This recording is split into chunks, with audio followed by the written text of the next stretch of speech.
ইন্নাল হামদালিল্লাহি ওয়াহদা ওয়াসসালাতু ওয়াসসালামু আলা রাসূলিল্লাহ আম্মা বা'দ ফাআউযু বিল্লাহি মিনাশ শাইতানির রাজীম বিসমিল্লাহির রহমানির রহিম ওয়া'তাসিমু বিহাবলিল্লাহি জামিআন ওয়া লা তাফাররাকু। আজকের মহতী সভার শ্রদ্ধাস্পদ সভাপতি মহাশয়, সম্মানিত ও সুশিক্ষিত বিচারক মণ্ডলী, পরম শ্রদ্ধাভাজন শিক্ষক মহোদয়, আহুত ও আগত চরম ভক্তিভাজন মেহমানগণ ও আমার সামনে বসে থাকা বয়োজ্যেষ্ঠ, সমবয়স্ক ও বয়োকনিষ্ঠ ছাত্রবৃন্দ, আজকের আঞ্জুমান তাহজিবুল আখলাকের বাৎসরিক প্রতিযোগিতার মহতী সভায় আপনাদের সামনে আমি যে বিষয়টি নিয়ে আলোকপাত করতে চলেছি সেটি হলো মুসলিম সভ্যতার উত্থান ও পতন। প্রিয় বন্ধুগণ, আমরা এটি ভালোভাবেই জানি যে জিনিসের অস্তিত্ব নাই সে জিনিস ভাঙা যায় না। আমরা এটাও জানি যে বস্তুর উত্থান ঘটেনি সে বস্তুকে পতন করা যায় না, অর্থাৎ কোনো বস্তুকে পতন করতে হলে তার উত্থান হওয়া জরুরি। ঠিক তেমনি আজ বিশ্বের চারিদিকে মুসলিম সভ্যতার পতনের প্রক্রিয়া দেখে বোঝা যায় নিশ্চয় একসময় মুসলিম সভ্যতার উত্থান ঘটেছে। তো আমি এখন সেটাই আলোচনা করব যে মুসলিম সভ্যতার উত্থান কিভাবে ঘটেছে এবং পতন কেন ঘটছে। সম্মানিত উপস্থিতি, আজকের বিষয়ের পয়েন্ট মূলত দুইটি: এক, মুসলিম সভ্যতার উত্থান; দুই, মুসলিম সভ্যতার পতন। তো আমরা সর্বপ্রথম জানার চেষ্টা করব মুসলিম সভ্যতার উত্থান কিভাবে ঘটেছে।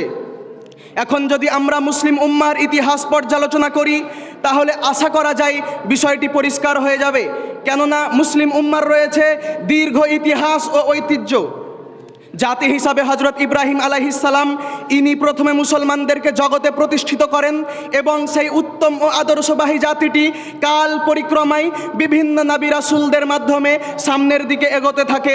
অবশেষে হজরত মুহাম্মদ সাল্লাল্লাহু আলাইহি ওয়াসাল্লামের হাতে জাতির পূর্ণতা ঘটে এবং তা প্রতিষ্ঠিত ছিল মাত্র 40 বছর।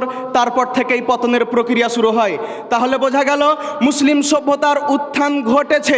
যেমনটা আল্লাহ তাবারাকা ওয়া তাআলা বলেন, আল ইয়াউমা আকমালতু লাকুম দীনাকুম, আজকে তোমাদের জন্য তোমাদের দ্বীন পূর্ণাঙ্গ করলাম। ওয়া আতমামতু আলাইকুম নি'মাতি, এবং তোমাদের জন্য আমার অনুগ্রহ সম্পূর্ণ করলাম। ওয়া রাদিতু লাকুমুল ইসলাম দীনা, এবং ইসলামকে তোমাদের জন্য দ্বীন হিসাবে মনোনীত করলাম। সম্মানিত উপস্থিতি, আমরা জানি মুসলমানরা শ্রেষ্ঠ জাতি, বিজয়ী জাতি, বীরের জাতি, সম্মানিত জাতি। মুসলমানদের রয়েছে সোনালী অতীত। একসময় মুসলমানরা পৃথিবী শাসন করেছে। তাহলে আজ কেন মুসলমানরা দিন দিন অধপতনের অতল তলে তলিয়ে যাচ্ছে? তো আমরা এখন সেটাই জানার চেষ্টা করব যে মুসলিম সভ্যতার পতনের কারণ কি। প্রিয় বন্ধুগণ, মুসলিম সভ্যতার পতনের পিছনে রয়েছে মানব সৃষ্ট কয়েকটি কারণ। যেমন 1 নম্বর কারণ হলো দাওয়াতি কাজ থেকে বিরত থাকা। আজকে আমাদের সমাজে ইসলামী দাওয়াতি কাজ চালু না থাকার কারণে মুসলিম সভ্যতা দিন দিন অধপতনের অতল তলে তলিয়ে যাচ্ছে। দাওয়াতি কাজ চালু রাখতে হবে, এ মর্মে মহান আল্লাহ তাবারাকা ওয়া তাআলা বলেন, ওয়ালতাকুম মিনকুম উম্মাহ, তোমাদের মধ্যে এমন এক সম্প্রদায় হওয়া উচিত, ইয়াদউনা ইলাল খায়র, যারা কল্যাণের দিকে আহ্বান করবে, ওয়া ইয়ামুরুনা বিল মা'রুফ, এবং সৎ কাজের আদেশ করবে, ওয়া ইয়ানহাউনা আনিল মুনকার, এবং অসৎ কাজ থেকে নিষেধ করবে, ওয়া উলাইকা হুমুল মুফলিহুন, এবং তারাই হবে সুফল প্রাপ্ত। তাহলে বোঝা গেল আজকে আমাদের সমাজে ইসলামী দাওয়াতি কাজ চালু না থাকার কারণে আজ মুসলমানরা পরাজয়ের পানিতে ডুবতেছে। সম্মানিত উপস্থিতি, মুসলিম সভ্যতার পতনের দ্বিতীয় কারণ হলো চিন্তার অনৈক্য। এ প্রসঙ্গে মহান আল্লাহ তাবারাকা ওয়া তাআলা বলেন, ওয়া'তাসিমু বিহাবলিল্লাহি জামিআন ওয়া লা তাফাররাকু, and hold fast all of you together to the rope of Allah and be not divided among yourselves, অর্থাৎ তোমরা আল্লাহর রজ্জুকে মজবুতভাবে আঁকড়ে ধরো এবং পরস্পরে বিচ্ছিন্ন হয়ো না।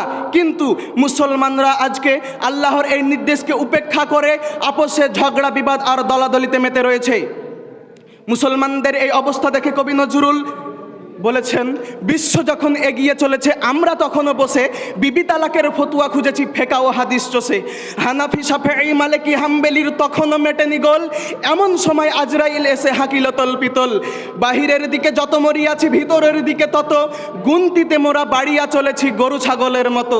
এছাড়াও আল্লামা কবি ইকবাল দুঃখ প্রকাশ করে লিখেছেন, दीन काफिर फिक्र तदबीर व जिहाद, दीन काफिर फिक्र तदबीर व जिहाद, दीने মোল্লা ফি সাবিলিল্লাহ ফাসাদ। অর্থাৎ কাফিরের ধর্ম হয়েছে চিন্তাশীলতা, প্রচেষ্টা আর সংগ্রাম, আর মোল্লার ধর্ম হয়েছে আল্লাহর অস্তে ফাসাদ।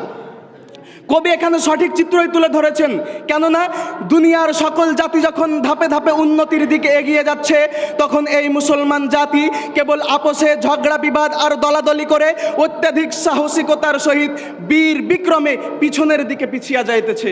আফসোস, শত আফসোস। সম্মানিত উপস্থিতি, মুসলিম সভ্যতার পতনের তৃতীয় কারণ হলো ধর্ম পালনে অনীহা বা উদাসীনতা, অর্থাৎ ধর্মের পূর্ণ অনুসরণ বা অনুশীলন না করা। আজকে মুসলমান ইসলামকে পরিপূর্ণ মেনে নিতে পারছে না, যার কারণে পৃথিবীর কোণে কোণে মুসলমান নির্যাতিত, নিপীড়িত, লাঞ্ছিত, বঞ্চিত, অপমানিত, পদতলিত।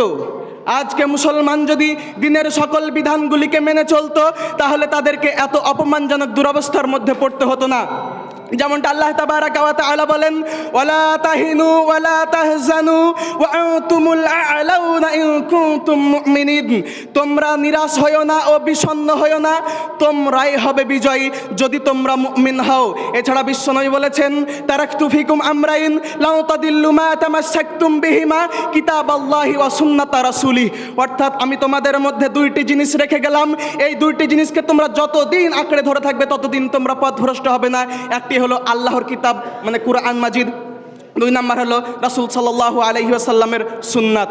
সম্মানিত উপস্থিতি, মুসলমান যদি আজকে আমরা দিনের সকল বিধানগুলিকে মেনে চলতাম, যদি আমরা আজকে নিজেকে মুমিন বলে পরিচয় দিতে পারতাম, তাহলে আমরাই হয়ে যেতাম বিজয়ী। কিন্তু এর বিপরীত হওয়ার কারণে আজকে আমরা দিন দিন পরাজয়ের পানিতে ডুবতেছি। পরিশেষে আল্লাহর কাছে দোয়া করি, হে আল্লাহ, তুমি আমাদের সকলকে সঠিক পথে চলার সুমতি দান করো। আমিন। আসসালামু আলাইকুম ওয়া রাহমাতুল্লাহ।